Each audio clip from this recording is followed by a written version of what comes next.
আসসালামু আলাইকুম, সবাই কেমন আছেন? আশা করি সবাই ভালো আছেন। অনেক দিন পর আবার ভিডিও দিলাম।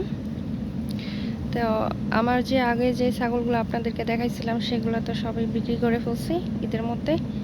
তো ওদের দুজনকে আর মায়ার জন্য আমি ছাড়তে পারি নাই। তো তখন আমি আর কি ছাড়ি নাই ওদেরকে, শুধু খাসিগুলো যে ছিল ওগুলো আমি বিক্রি করে দিছি। তো এখন আমি ওদেরকে ভাবছিলাম যে আচ্ছা রাখি আমি। তো তো এখন ভাবতেছি যে না, মানে রাখা এখন আমার সম্ভব না। তো ওদেরকে আমি আবার পাঠা দেখাইছি। ওই যে বড়টা যেটা ওকে দেখাইছি আজকে 1 সপ্তাহ, আর ওকে দেখাইছি আজকে 20 দিন 21 দিনের মতো হবে আর কি ওকে দেখাইছি। তখন এই অবস্থা। তো আমি তো আগে ওর একটা ভাই ছিল, যে ভিডিওতে আছে দেখতে পাবেন বা আপনারা দেখছেন। তো আমি ওকেও সেল করে দিছিলাম, তো একসাথে রাখছিলাম তখন বলছিলাম। তো এখন তো এগো আপনার যে যে যে কালারটা যেটা এটা তো আপনার আগে থেকে বড় হয়েছে আরও।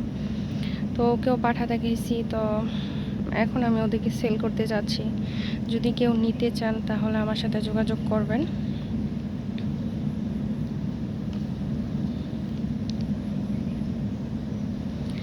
ওদের খাওয়া খাদ্য সবই ভালো। ওরা ছাগল হিসাবে আপনার ভালো, ভদ্র বলবো না কারণ অনেক দুষ্ট, অনেক জ্বালাতন করে।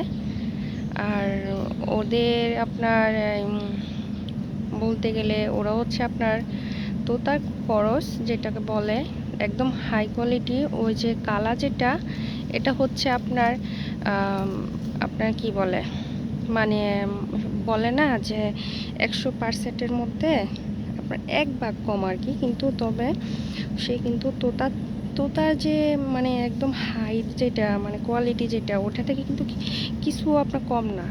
মানে 1 ইঞ্চি যে আপনি কম বলবেন সেটাও না, সম্পূর্ণ একদম তোতাপুরির মতনই। তবে তারপরও যেহেতু করস, আমাকে করসই বলতে হবে। আর এটা হচ্ছে আপনার ওর মা। আমি আরও আপনার 6 মাস আগেও একবার দেখাইছিলাম, তখন আমি নতুন ছিলাম, জিনিসটা বুঝতে পারি নাই। তখন আপনার ও যে মিস করছে, মানে পাঠা দেখেছিলাম, তারপর যে মিস করছে হিটে আসে সেটা আমি বুঝি নাই। তো এখন আমি অনেকটা বুঝি এগুলা। তো এখন ওর দেখাইছি, তো দেখা যাক যদি টিকে ইনশাল্লাহ। আর যদি আবার মিস হয় তাহলে আমি আবারও ওদেরকে পাঠা দেখাবো। তো আমি চাইতেছি যে আমি ওদেরকে মানে একদম মানে গাভিন করে আর কি ওদেরকে সেল করার জন্য আর কি চাইতেছি। তা আবার গাভিন করার পর আবার এক মন বলে যে না, আমি ওদেরকে সেল করব না, আমি ওদেরকে পালতে থাকি, দেখা যাক কি হয়। তবে মানে দিন শেষে আসলে আমি কুলাইতে পারি না, মানে সম্ভব হয় না আর কি ওদেরকে খাবারের যোগান দিতে। বিশেষ করে এখন মানে আমারও শরীর ভালো না, আমার তো এগুলো অভ্যস্ত না আমি পালাতে। তো ওদেরকে খাবারও দিতে হয়, মানে ঘাসটাও আনতে হয়, আপনার পাতা। তো আপনার এতদিন অনেক বৃষ্টি ছিল আপনার, এই এখন আবার রোদ আর কি।